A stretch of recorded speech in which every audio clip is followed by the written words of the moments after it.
Well, I think a common dilemma that we face as business leaders is trying to figure out how to get more engagement from everyone on the team and how to get more passion engagement from the front line. So how do you get more from every level and how do you get more from the front line? And then do you really need all of that middle management that you have? Is there a way to make it flatter, more responsive, more agile organization?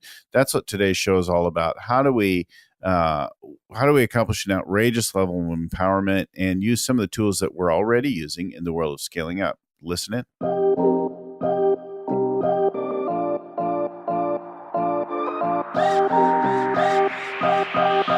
If you've been listening to our podcast or you've read the book Scaling Up, you might be interested in our workshop on the Scaling Up Growth Framework for your own business.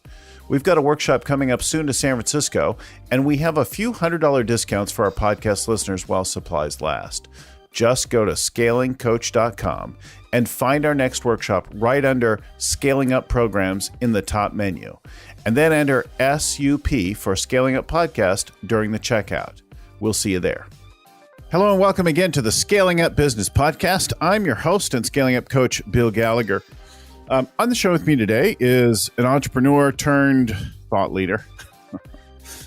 I'm not sure which order that comes in, right? Like we start something, we do something, we get obsessed with a particular idea.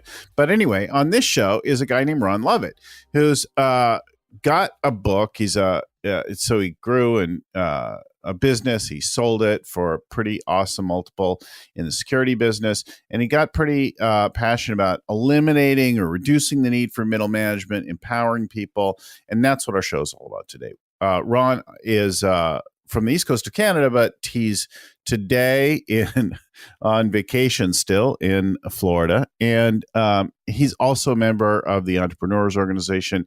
We met through the world of scaling up. Ron, welcome to the show. Thanks, Bill. Thanks for having me. So another day in sunny Florida before you head back to cold Canada? You got it. Yeah. I don't even know what the temperature is today, 21, 22. So, but I'm not a Florida guy. I don't like golf and I don't like the beach. So I just stay inside the air conditioning, waiting to go home to my cold igloo. That's interesting. Why do you actually go to Florida? Well, to stay married, Bill. My wife loves it here. Yeah, totally. Totally get that. So we all got to do different things and find the way, right? So give us a little background. Talk to us about your entrepreneurial journey. How did you become? Talk to us about growing and selling the business. And I think that'll eventually lead us to the topic. Yeah, absolutely. So as you mentioned, born and raised in Halifax, Nova Scotia. Grew up in Halifax to a single mother and have a sister that's 2 years older than me. And, probably you've heard this a million times, but a rocky start. My mom was traveling a lot to make ends meet. And I got into lots of trouble in an early age, got in trouble in school and trouble with the law. I was just a bit of a badass, just looking for the right path. And so I was, but always what I'll call a hustler. I had 3 paper routes. I would stock stores with that would have the scratch and win tickets, and I would literally check 100 scratch and win tickets to make sure people didn't make any mistakes. And sure enough, I'd win the odd $20. So I would do anything to make a buck. Sometimes I would come to the U.S., buy hats, bring them home, sell them in junior high. So I just always had that hustler mentality. I cut all the guys' hair in my neighborhood, $5 a haircut. You'd come into my attic at my mom's house and I'd cut your hair. So I feel like it was always in my DNA. Salon owner. Yeah. But then did you sell it to somebody like making wigs? I wish I was that smart back then. No, yeah. And then I got into, which is now legal in Canada, but I got in the marijuana business. And I was hanging on the wrong crowds and got involved in that business. That was my first. Now today it's the marijuana cannabis industry, but back then you were a drug dealer, right? That's right. Back then I was a drug dealer. Today I'd be a thought leader in the cannabis industry. Uh-huh. Yes. But yeah. So that was my first, my first. Honesty. here. trial at business. And it really was a business for me. I had customers and I had to market my product and compete with other individuals and have systems and processes and make sure I could collect my cash on time. And that was my first business or trial at business. And so I did struggle through high school. I found out later in life that I have ADHD and am dyslexic. So that answered a lot of questions for me, but I didn't find out until my mid 30s. I'm 39 now. But every year in high school, I would fail 2 courses, have to do summer school. Once I finished high school, I looked, asked the question, what's next? And I had 2 or 3 jobs. I was dishwashing, selling popcorn at the, local stadium. I worked at the YMCA. So I had 3 jobs and was still hustling and selling pot on the side.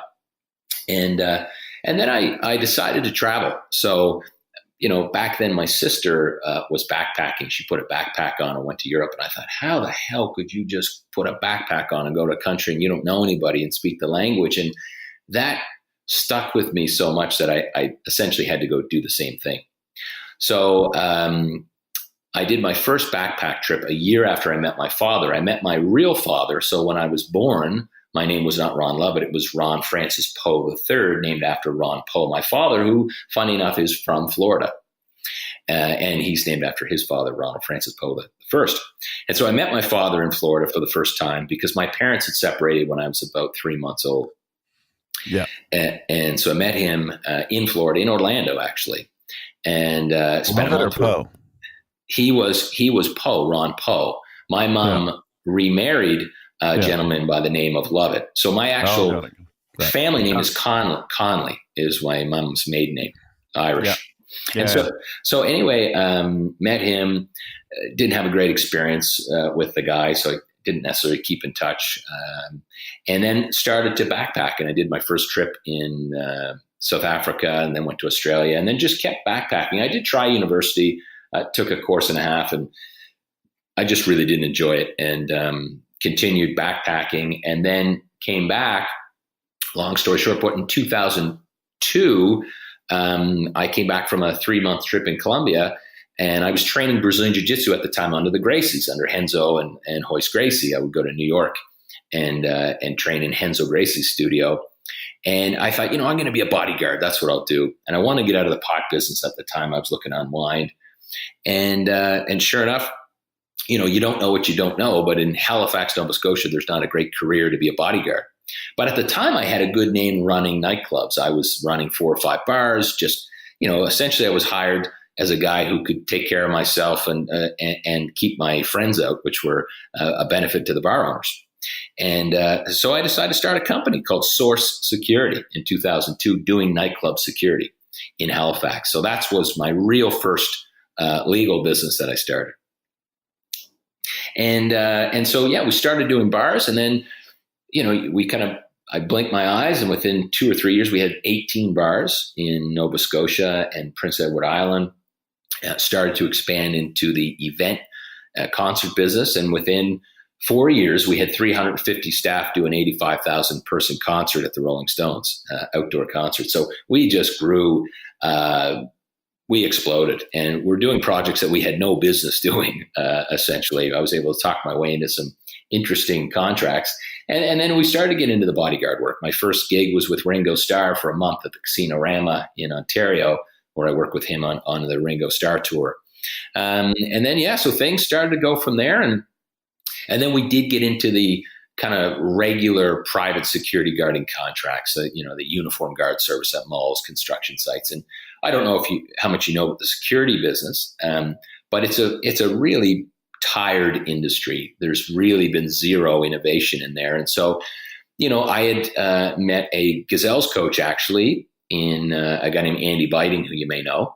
Yeah, know Andy very well. Right. So Andy was our Gazelle's coach. And look, that was instrumental turning the company around, actually building systems and processes and bringing on our daily huddles and brand promise scorecard and coming up with our purpose and our values. It was awesome. I mean, really solidified, built a strong foundation.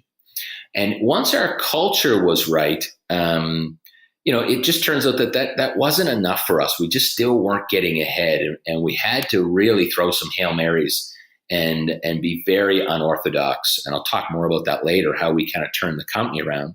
But essentially, we just continue to grow. Once we had figured out some very interesting, HR practices and really got our frontline staff aligned, and were able to tap into really that untapped potential of the frontliner, the company blew up. I mean, we had 1,500 staff across Canada. We grew by 60% last year. And then I did sell 2 years ago to a company out of California and had a great exit. And it's been almost 2 years now that I sold, and got 2 kids, and things are going great. So let's talk about this. So first, let's just anchor this thing. This immature, maybe bumming around the world pot dealer starts to dabble in the security business, encounters the rock habits, gets a Gazelle's coach, and takes it to 1,500 was the peak? Yeah, 1,500 staff. 1,500 staff, right? Across the country, across Canada. Yeah. And eventually selling out at a very premium multiple to a US-based company. Correct. Yeah. Before 40. Yeah. 2 years ago, 37. And the growth, so we've got the scaling up framework, your Gazelle's coach, but then you've also got this thing that you see about empowering frontline employees. And the book is Outrageous Empowerment. Talk to us a little bit about what it is that you see there about empowering and engaging that frontline. Yeah, look, it just became obvious to me. I mean, I remember reading books like Nuts, Southwest Airlines, and thinking there's no effing way this is true. And I always remember walking through an airport in New York. I'd never flown Southwest, and I didn't buy into the whole culture thing. And I went up to a young guy at the counter and I said, look, I had like 5 pages left in the book and wasn't buying it. I went to this young guy and I said, look, do you like the company you work for? And the guy looks at me, he says, what? I said, do you like the company you work for? And he says, dude, I don't know if you're looking for a job, but this is the best goddamn company to work for on the planet. I was like, oh my God, I need to like do something here. This is crazy. So I had a lot of work to do. And I know, and I read your notion before then was that people hate their company. Yeah. People hate their company. And in my business, it's military style, lots of bureaucracy, hierarchy. And that was the business. You had these ex-military, ex-police folks joining saying, here's how the business is run. It's always been run, and here's how it should be run. And anytime you had any type of profits, you hired a more expensive mid or senior manager that would eat it up and start becoming a firefighter. And I just knew, look, I went through a tough time in 2011 where we lost $1 million. And, and I think I heard you say you or Vern on the last podcast, unfortunately, entrepreneurs, we wait until you're smelling rock bottom before you really go back to the drawing board and innovate. And that happened to me. I'll never let it happen again, but it did happen to me. And the real question for me, Bill, that pivoted things from a model perspective was, what if I had to recreate this industry? What if I had to start the private security industry today, knowing, going through each stakeholder and their top 5 challenges? And that's a great exercise to go through. And can I do that and still be profitable? Right. Yeah. And so, I mentioned before, our culture was excellent. We had lineups of people in any level that wanted to work for us. That wasn't the problem. But I'll tell you, my first aha moment once we got our culture right, and was the story about this young lady named Carolyn. And so what happened, Bill, was she worked for my company. She was in accounting. And I had heard through the grapevine that she was looking for a new job. Now, she was an A player. And I couldn't quite understand why the hell an A player who I knew loved the business was looking for a job. And so I took her out for lunch and I said, Carolyn, what's the deal? And she said, look, Ron, I love the company. I love the purpose of changing the industry. I love the big, hairy, audacious goal of converting frontline employees into passionate stakeholders. I love our values, but I don't love what I do. And it just smacked me in the face. And I thought, oh my God, we're only halfway there. If culturally we were screening properly, onboarding, and we top grade, but from a task perspective, this person doesn't love what they do. They're just doing it because for the love of the company. This is death by 1,000 cuts. And was she good at it? She was great. Yeah, she was good. Yeah. So it hides, and she's good at it, and she's looking for a new job because she doesn't love that. And so that we created this process, Bill, called task mapping, where I literally wrote out had the staff write out every task in the company, in buckets, HR, finance, and then who was responsible for that task, and did they like it or hate it? There was no in between. Did they love it or hate it? And who also was a secondary person that knew how to do the task? Did they love it or hate it? And who want to learn about which task? So I just did it with a small group at the office. And it was so clear to me that we were misaligned operationally and from a task perspective. So, I went out, there was this young lady at the time, her name was Davinia, and she was really struggling in the company. And I went out for lunch with her and I said, Davinia, how'd you find that exercise? She said, it was interesting. And I said, yeah, but it's obvious why you're struggling. You hate everything that you do here. And she said, well, I love this company so much. I said, yeah, but you hate your job. You don't like what you do. Of course you're struggling. And so what we started with just the group at the office. And then we called it insourcing, Bill. What we did is I made individuals that owned tasks that they didn't like. If there was no one in the office to trade off with that either wanted to learn or also knew how to do the task and enjoyed the task, they had to find a frontline staffer and tap into them for that task. And that's when things really started to change. We started to really align this organization because people that had tasks they didn't like, they either found someone within arm's length, or they went to the front lines and would find security guards to do these tasks. And, it was chunky out of the gates, but we really started to hum along once we tapped into, think of all the untapped potential of 1,500 security guards. Some were accountants from India that couldn't get an accounting, they couldn't transfer their designation. And all of a sudden they're a security guard pressing a button that has way more to give. And so that process, we started to just pick off all kinds of tasks, like you think of something like the company newsletter. I had tasked Bill, my assistant, every HR director, HR managers, operations people. Nobody could get that done on time, on target, and done properly because nobody liked it. And then all of a sudden, when we went through this process, I had a security guard, a frontline, paid by the hour, billed by the hour security guard that loved that type of thing. And so a young lady named Stephanie that worked at one of the community campuses in Halifax, she said, I'll do that. We paid her $50 a month when the task was done on time, on target.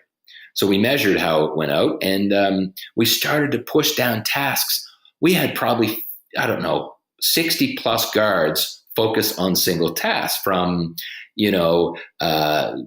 dealing with our health plan benefits, reconciling our bank accounts, just things that were taking up people's day to day that didn't add a lot of value to the company. We really pushed that stuff. And look, it was challenging, Bill. People fought me tooth and nail on it and said, this is just so unorthodox, you're out of your mind. It's really interesting. So we see, so there's a variety of tools our listeners will have heard about or have worked with, that we've worked with, other coaches and so on. And so let me point to a couple of those right now. Yeah. One of them is the love and loathe exercise, which is very much, it sounds like part of what you did, which is, what do you love to do? What do you hate to do? But it also sounds like you identified stuff that, did you identify things that weren't being covered, but you pulled all the tasks out as independent of whether or not somebody loved to do them or not, right? Well, they would still have to essentially tag every task, love or hate, call it. They had to do that. So we broke it down every task. I inventory the tasks, and then I tag them love or hate. And some tasks are addressed by more than one person, right? Correct. But someone's accountable at this point, for the most part. And so you end up with a whole map of these tasks. Yep. And some they can trade amongst themselves. So we're talking about the business, the corporate staff here, right? Yep. And they did. So they can swap some things around themselves, but then there are some that just nobody wants to do, and for that you go to the front line. Yeah, we would go to the front line, or we would outsource. But yes, you're absolutely right. Now, did you end up with weird sorts of job descriptions where, I don't do that and I do that, and it doesn't align, and then I can't hire a replacement? Well, task mapping became the job description. So all of a sudden, people became the CEO of a task. So, i.e., this young lady who was paid $12 an hour, essentially, in my mind, was the CEO of the newsletter. She ran it. And what we would do is say, we would kind of build a bit of an expected outcome sheet where we'd say, okay, here's the task. It's a newsletter. Here's the expected outcome, and here's how it's measured. So we would add those two things, and then boom, we're off to the races. That newsletter goes out on the first of the month, and she sent her compensation for it. But if that woman moves on, right, then you don't go looking for a security guard / newsletter person. You look for those two things independently. Yeah, correct. Right? Correct. That's right. We would kind of farm that one task out again. That's correct. So you deal with it in a granular way instead of in a holistic way between things. So people have sort of multiple things they do. And then is their pay grouped with that? Are you paying them additionally for that particular task? Are they doing that during their regular security guard hours or? Yeah, so that was a little messy for us. We started off changing people's pay rates, but look, they hit overtime, so it cost us more money. It was really messy and clunky that way. And then we said, look, why don't we do it pay for play? Why don't we, if someone hits a home run, we'll pay them. And that way they're paid as a contractor. It still gets taxed.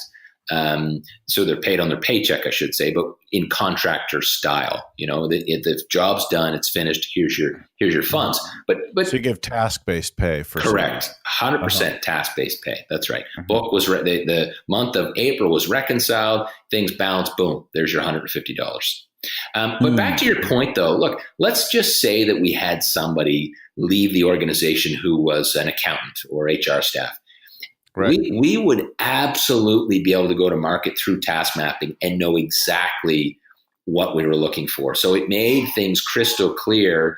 And then if someone was coming on that met most of those criteria, we would farm out some of those other tasks. I mean, it just really became the backbone of the organization. Very interesting. And it seems like at first it might be a little bit awkward to manage, but then it might get more elegant over time. Now, what experience have you had bringing this into other companies? Yeah. So Mike, when I sold the business, it became really obvious kind of what I should do next. It's creating a company whose purpose was to turn our clients' frontline staff into passionate stakeholders. It was obvious that's what we needed to do. And so with Connolly Owens, which is my company, we wrote the book, launched the company. That's exactly what we're doing, Bill. So we're working with companies now implementing this same methodology and working with some really tough and challenging industries. So we're into fast food in Canada, industries that the frontliners have been left behind. And I do want to make mention, too, over another benefit to all this was once my mid-level management was removed, I was able to pay my frontliners more. I mean, I had such a competitive advantage over my competitors because I could pay more because I was removing our mid-level management. I mean, I shut offices down and did a number of other things, but it really changed my entire business. So how does the task mapping help you to remove some layers of middle management? Yeah, that's a good question. Essentially, our process through going through that, a lot of people did not buy into that. So they kind of said, look, the challenges of task mapping, the number one challenge is people are not honest about that process. So people kind of see the writing on the wall. So let's just say folks that say, wow, I don't like what I do here. And I love the company, but there's nothing that I really enjoy doing. So it was easy to have those people. We had honest conversations and they were removed. And in most cases, those were ops people that all they did was firefight all day long. And so once we had really honest conversations, it just became very apparent that they didn't like their day to day. And then, other folks could make it through, Bill, because even if they could be honest, they could not let go of those tasks. They just kind of said, look, that's just my DNA. It says to hold on to this stuff for dear life so that I'm valued in this organization. They couldn't let go.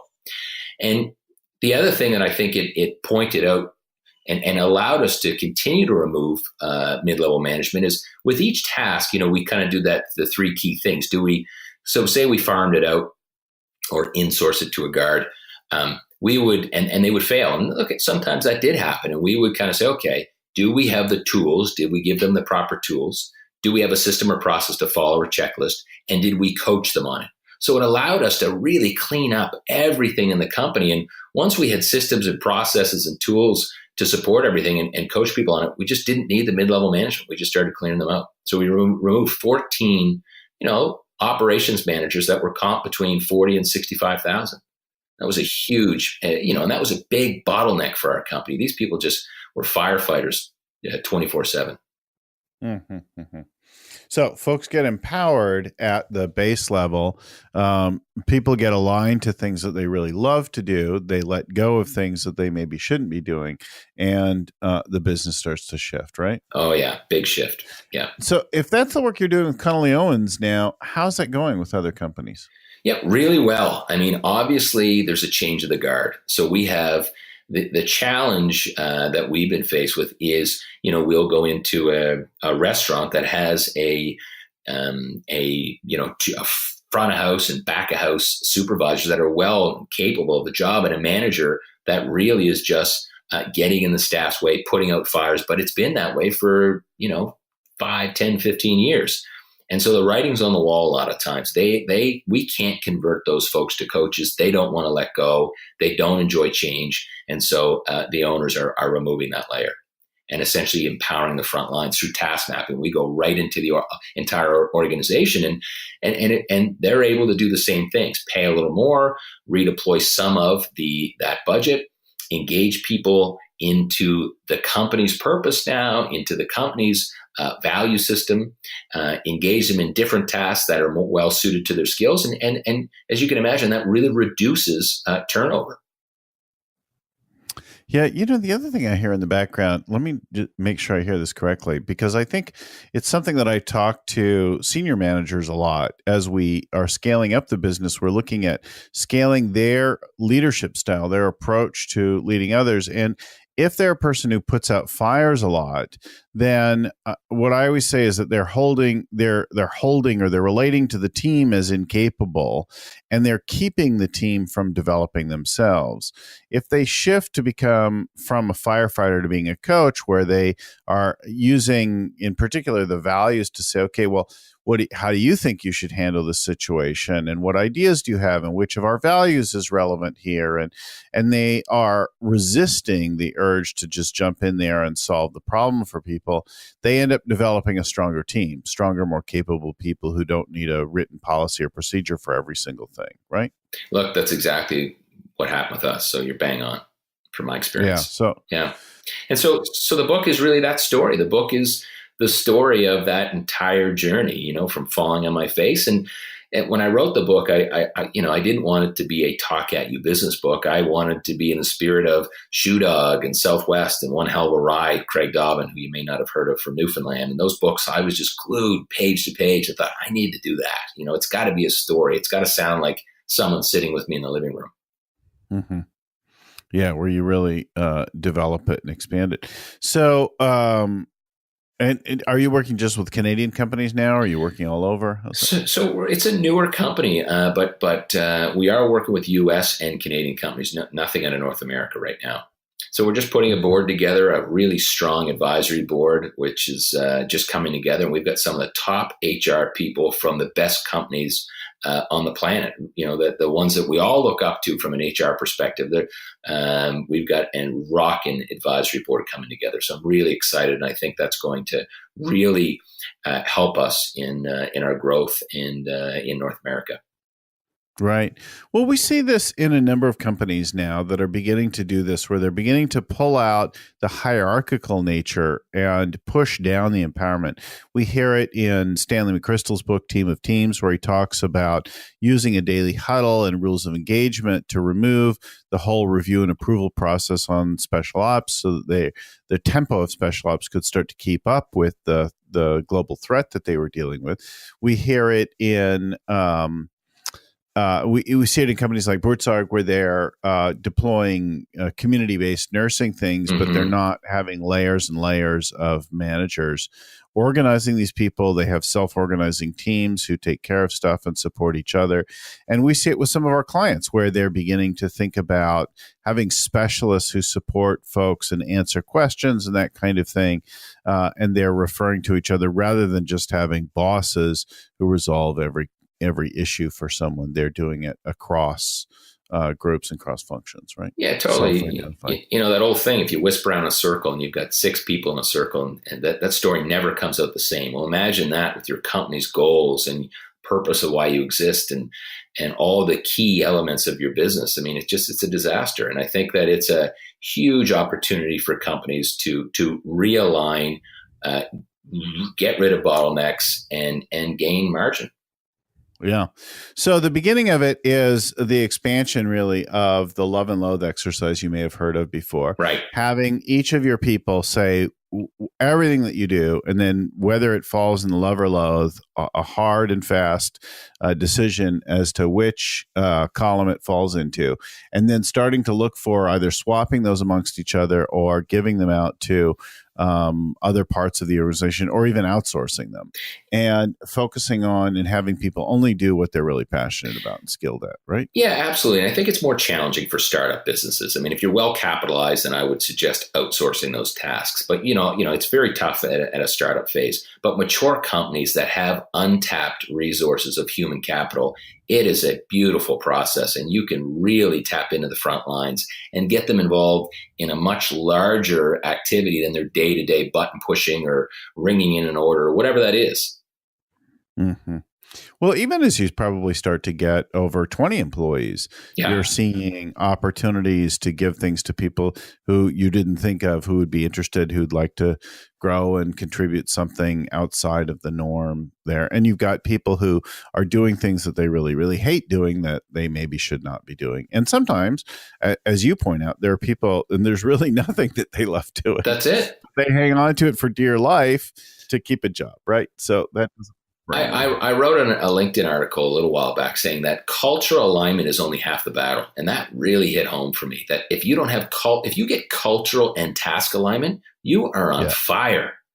Yeah. Well, so I'm going to put a link to some of this stuff for you. So we've got people who love the culture, but now we want to figure out and have them do the things that they love, they're really are willing to pour themselves into.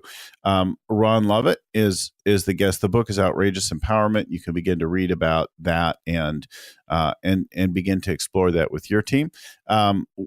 Once again, we're here every week with a new guest talking about some aspect of scaling up, scaling your business, scaling your leadership style in the process or along with it. And so you'll find us each week wherever you get your favorite podcast location, iTunes, Stitcher, things like that, or at scalingcoach.com, where we also have articles and posts and, of course, all the show notes for this, but free downloads of our tools. You can get a copy of the book there, the Scaling Up book, and so on. So go to scalingcoach.com. And if this is valuable for you in some way, please let us know what parts you loved and send a copy to somebody else. Thanks again, Ron, for joining us on the show today. Thanks, Bill. Thanks for having me. It's a blast. Don't forget to register now for our next workshop on scaling up. And to get one of the limited $100 discounts for our podcast listeners while supplies last, just go to scalingcoach.com and find the workshop registration right under Scaling Up Programs in the top menu. And then enter the code SUP for Scaling Up Podcast during the checkout process. We'll see you there. I want to give special thanks to the original growth guru, Vern Harnish, creator of the Scaling Up Framework, and to our show producer, Crystal Carson. Audio production is by Podfly Productions, with audio editing by Albert Burge. Our show notes are compiled by Ein Codina, with proofreading by Tim McGowan. If you got some value out of our show today, please share it with somebody else. Let us know the parts that you love with an email to bill@scalingcoach.com. Thanks again for listening, and keep scaling up.